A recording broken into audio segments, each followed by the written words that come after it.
दोस्तों, स्वागत है फिर से हमारे वीडियो में। आज हम आपको सुनाने जा रहे हैं उस समय की एक छोटी सी स्टोरी। आप लोगों ने नाम सुना होगा जटायु का। तो कहा जाता है कि जटायु का जन्म अरुण के औरस और श्रेहणी के गर्भ से हुआ था। इसका एक बड़ा भाई था संपाति। तो ये बहुत ही विशालकाय गिद्ध पक्षी थे और इनके अंदर बहुत ही शक्ति था। एक बार ईर्ष्यावश या कह सकते हैं ऐसे, इन्होंने सूरज को निगलने की सोची और उड़ान भर दी सूरज की तरफ, लेकिन सूर्य की तेज ओजस्वी किरणों के आगे इनको वापस लौटना पड़ा, चले आया। और यह भी कहा जाता है कि ये जो है महाराजा दशरथ के मित्रों में से एक था। तो जटायु जो है लगभग हमेशा सत्य और अच्छों के लिए लड़ने वाला पक्षी था। अब बात करते हैं उस टाइम की, जब प्रभु श्री रामचंद्र जी माता कैकेयी के द्वारा मांगे हुए वरदान में से एक वरदान वनवास था। पितृ आज्ञा की पालन करने के लिए वन को अपने भाई लक्ष्मण और अर्धांगिनी सीता के साथ वन को गए हुए थे। तो ऐसा होता है, वन में एक दिन ऐसा होता है, एक सोने का किरण वन में चरता हुआ आता है। माता सीता को वह हिरण देखते हैं, उन्हें वह हिरण बहुत अच्छा लगता है, उस पर मोहित हो जाती हैं। यह हिरण मुझे बस मिल जाए, हिरण का बच्चा।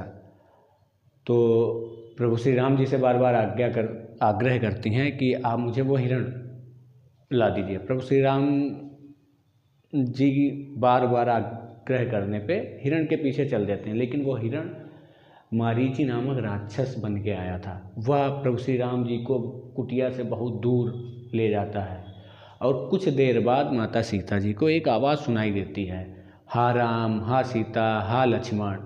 ये आवाज़ उस राक्षस की होती है, उस हिरण की होती है। जैसे ही प्रभु श्री रामचंद्र जी का तीर उसके लगता है। अब यहाँ पे माता सीता को लगता है कि प्रभु श्री राम किसी न किसी संकट में हैं और वो लक्ष्मण से कहती हैं, लक्ष्मण तुम्हारे भ्राता से अर्थात स्वामी किसी न किसी संकट में हैं, इस समय तुम्हें उनके पास जाना चाहिए, उन्हें तुम्हारी ज़रूरत है।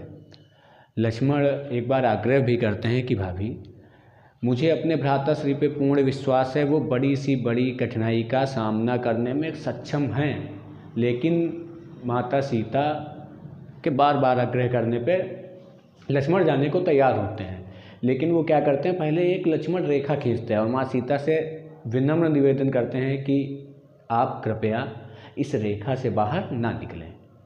ये कह के लक्ष्मण प्रभु श्री राम जी जिधर गए थे आवाज़ सुनते ही उधर निकल पड़ते हैं। इधर क्या होता है, रावण भिक्षुक का वेश बना के आता है और माँ सीता की कुटिया के सामने पहुंच जाता है। आवाज़ देता है, भिक्षाम देहि।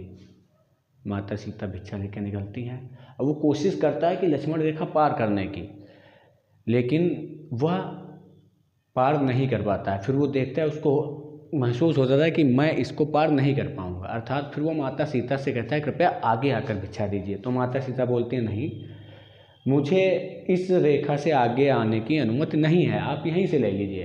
तो रावण कहता है, मैं यहाँ से वापस चला जाऊँगा बिना भिक्षा लिए, और साधु को भिक्षा ना देना ये बहुत बड़ा पाप है। इस रेखा के लिए आप एक सन्यासी को भिक्षा नहीं देंगी।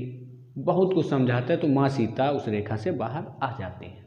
जैसे ही माता सीता बाहर आती हैं, रावण उनका हरण कर लेता है, अपने पुष्पक विमान पे बैठा के ले जा रहा होता है। अब माता सीता मदद के लिए अपने चूड़ा मणि वगैरह उतार के डालती जाती हैं और आवाज़ लगाते हैं उन्हें मदद के लिए। उधर क्या होता है, जटायु को लगता है कि किसी को मदद की ज़रूरत है, किसी स्त्री की आवाज़ है। तो वो जब देखता है तो देखता है रावण वह पीछा करता है, रावण के पुष्पक विमान का पीछा करता है।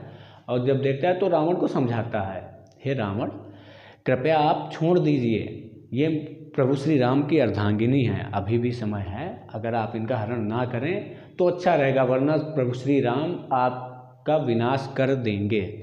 यह सुनते ही रावण को क्रोध आ जाता है और वह अपनी तलवार निकाल लेता है। उसके वारों का पूर्ण रूप से सामना करता है जटायु, बल्कि निशस्त्र, उसके पास कोई शस्त्र नहीं होता है, फिर भी वह पूरी जी जान लगा देता है माँ सीता को बचाने के लिए।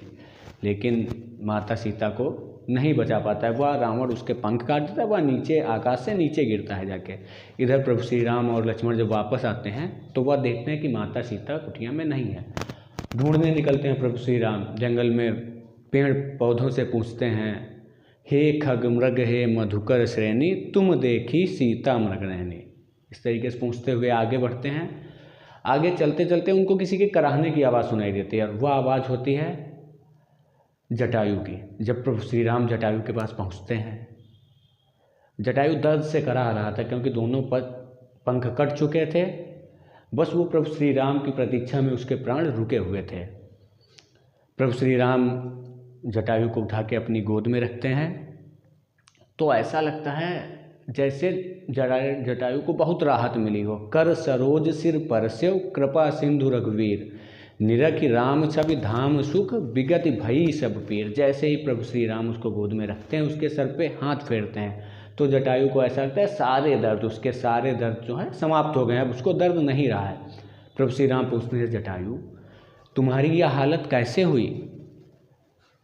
तब जटायु बताता है, नाथ दशानन यह गति कीन्ही, तेहि खल जनक सुता हरिलीनी।